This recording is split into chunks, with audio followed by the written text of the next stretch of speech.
Alors dans cette vidéo, je suis chez un client. Donc après avoir changé la poignée de la porte coulissante de la chambre froide négative qui était cassée, le client me demande pourquoi il y a de la glace sur le plafond de sa chambre froide négative. Et il me demande ce qu'il faudrait faire pour qu'il y ait plus de glace qui se forme sur le plafond de la chambre froide négative. Donc mon avis c'est que ici c'était mal collé là.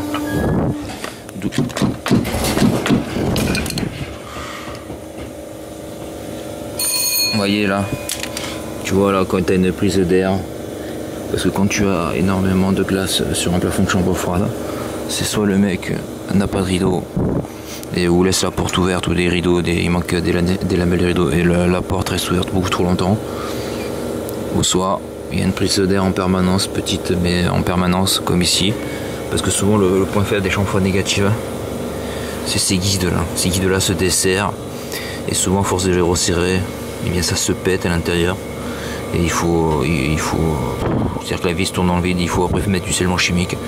Et pour changer ça là, c'est la dernière, mais il faut tomber la porte de chambre froide.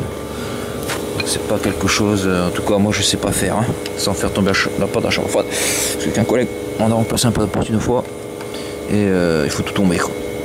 Il faut que la chambre froide soit vide. Donc là j'ai resserré. Mais bon, je sais pas si ça va tenir. Donc je vais voir si j'arrive toujours à ouvrir la porte. Parce que c'est là je peux pas la resserrer cette vis là. Parce que la porte gêne et même quand on l'ouvre à fond, on n'y a pas accès. Donc quoi que si on y a accès. Rien, je vais serrer ça. En plus ils ont mis. C'est cool. Vous voyez, tu vois là je serre là et là je commence à voir que ça tourne dans le vide. Eh ouais, c'est de la merde ces trucs. Faudrait foutre du scellement chimique là, direct.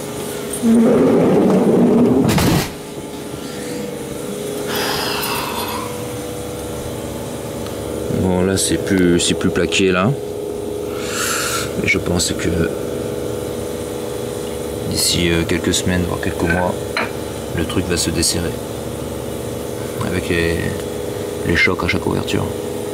La glace que l'on trouve sur le plafond de la chambre froide négative est due à des entrées d'air dans cette chambre froide là. Donc là on voit la flèche, là, on a le guide de la porte donc en bas à droite là. Et il y a un guide donc sur la gauche. Et donc souvent ces guides là on voit qu'il y a des vis, ces vis là avec le temps donc ça se desserre. Donc on les resserre et les chevilles finissent par lâcher. Ce qui fait qu'après ça tourne dans le vide et on peut plus bien les serrer. C'est à dire que quand on les serre correctement là, ce petit guide là, on le serre de telle manière que la porte soit bien plaquée sur le cadre de la porte. Donc on le voit au niveau du joint. Et si c'est mal plaqué, eh bien sur la partie basse de la chambre froide, le joint ne plaque donc plus le cadre de la porte. Il peut y avoir 1 ou 2 mm donc de vide. Et donc l'air rentre par là. L'air chaud rentre par là et rentre dans la chambre froide négative. Et l'humidité condense à l'intérieur. Condense et donc l'eau elle est à liquide gèle, donc soit sur le sol, les rideaux ou là sur le plafond. On peut trouver aussi beaucoup de neige ou de glace sur les plafonds de chambre froide négative, donc lorsque la porte est mal fermée, lorsqu'il manque des lanières sur le rideau et aussi lorsque la soupape de la chambre froide négative est morte et reste ouverte en permanence. Donc là on peut voir sur la photo une soupape de chambre froide négative, donc ça permet de rééquilibrer les pressions entre l'intérieur et l'extérieur de la chambre froide. Donc après donc ce support de porte pour le démonter là,